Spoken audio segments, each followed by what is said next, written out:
Hey kids, welcome back to a brand new season of CFL Weekly Fantasy this year. And this is Oldman back for Oldman Plays CFL Weekly Fantasy. We won't be jumping into the new all-season format with the drafting your team and the waivers and all that. I may get to that in the future, but no leagues for me to get in easy. You can only have 6 teams per league. So I'll be back in some of the other leagues, including the CFL Podcast Network Fantasy League, where I lost in the final last year. And hope that I will make that next step this year. Congratulations to Adam Stewart of the Canadian Football Countdown, by the way, for thumping me in the final last year. So it's a brand new season. We don't really know what's going on here at all. There's teams that don't even have the depth charts out yet. Surprisingly enough, hey, the Bombers have theirs out. I didn't expect it to come out until after game time the way they were last year, but it's out, so we know what's going on there.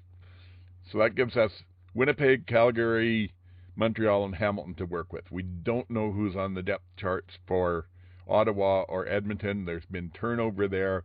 I think I'll stay away from those teams unless there's somebody who really sort of jumps out at me. Hey, anyone notice I'm wearing my brand new full-color Saskatchewan Indigenous logo tee that the goddess got me to celebrate the whole new season and everything. Anyway, back to the strategy aspect. This time of year, you just don't know what's going on, so I'm going to try and stick with tried and true performers. However, there is the problem that they're starting them all out at higher prices this year, so we're not going to have the luxury we had last year of stacking teams early in the season. I think, personally, I'm going to look at Bo in Hamilton as my quarterback because he's steady, and Alexander may go off and may get you lots of yards. You never know. BA may go off, get you lots of yards. Zach may even have a great game. But Bo is steady, and even if they lose, which I expect they will, he gets some points in garbage time. He gets some yardage in garbage time. So I'll go with him, and I'll be probably looking to team him up with Kenny Lawler. Now, from there, I don't know what else. I'll look at maybe White in Winnipeg because they're saying they're building their whole team around him, their whole offense. So if he's anywhere affordable, or even if he's not, I might go that way. But there are some other ones that are sort of maybe worth taking a look at here. Curly Gittens Jr., his first game in Hamilton. Will he click with Bo?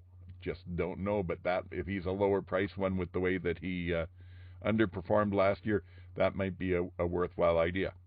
Hollins is starting for the Alouettes. Again, depending on price, that might be good. Or Stearns. He's the kind of player, kind of like Sneed, he might do well there in that system. I'm just not sure. Calgary, I don't see so much. There is Brissett, who's come over from Toronto. Might be worth looking at.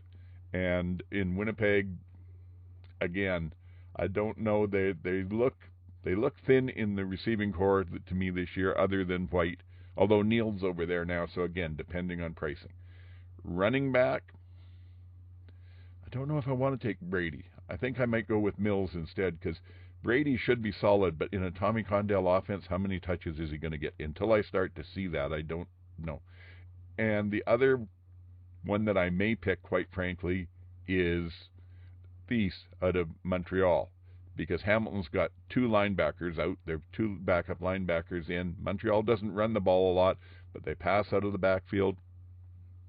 We'll see. So that's something to look at. Have to check the prices. And defenses, I don't know. I'm probably, if I can get Montreal, they're probably the best defense that's out there. Other than that, I might take a flyer on Edmonton if I have to save some costs. I am not convinced that Jake Mayer is a starting quarterback. So we'll see. But we'll fire up the old computer here, make our picks, and then see where we go. Okay, so let's see where we go here. Let's go with who I said I wanted. I said I wanted to go with Bo Levi Mitchell first of all. He's at 14. It looks like I'll do that. I said at running back I wanted Thies out of Montreal, so let's go to there and go here. Where are you? 6.5, that's passable. Wide receiver, I wanted from Hamilton. I wanted to go with Kenny Lawler to match up with Bo. If he's not the right choice, well, let's see. Condre Smith is 12, but we'll go with Lawler anyway. A wide receiver out of Winnipeg, I did want to go with Tim White. He's at 14.4, so he's expensive. So that's up there a bit. Let's stick in a defense. Go with the cheapest one we can find, maybe, or close to it. See where they're at. Oh, none of them are cheap. Haha. 7 for Ottawa, 8 for Edmonton. I'll take Edmonton against Mayor on that. So that then leaves me, what do I have here? 12.5 to work with. So running backs. Let's split that in half. Let's go over here. Teams are all, let's put this in about the 6 range here. 6 to 8 and see who we get. Oh, not many. Stevie Scott's out. We've already got Thies. Roundtree the third. Well, there's a possibility. So that leaves us exactly 6. Go to our flex spot. There we are at 6. And what do we have as the cheapest person showing here is 6.5. So nobody at 6 exactly. So, okay, so then we'll have to drop that down to 4 to 6 and see who we can get in there at the top. Yeah, so Keelan White, Claricius is out. Saskatchewan's not playing, so that's good. So we could put Leak in there, but who knows how much he'll get. Keelan White out of Ottawa is about the only one that we can do. So that leaves us 0.6K. I'll live with that. Let's make Bo the captain. So that gives us Edmonton Elks defense, Bo Levi Mitchell from Hamilton as the quarterback. Running backs will be Thies from Montreal and Roundtree the third from Hamilton, both in one game. We'll see what happens. Receivers will be Kenny Lawler out of Hamilton and Tim White from Winnipeg. And the flex will be Keelan White out of Ottawa. So that's it. Locking it in. We're there. First week of the season. Always scary, but hoping for the best. So that's it. Them's my picks.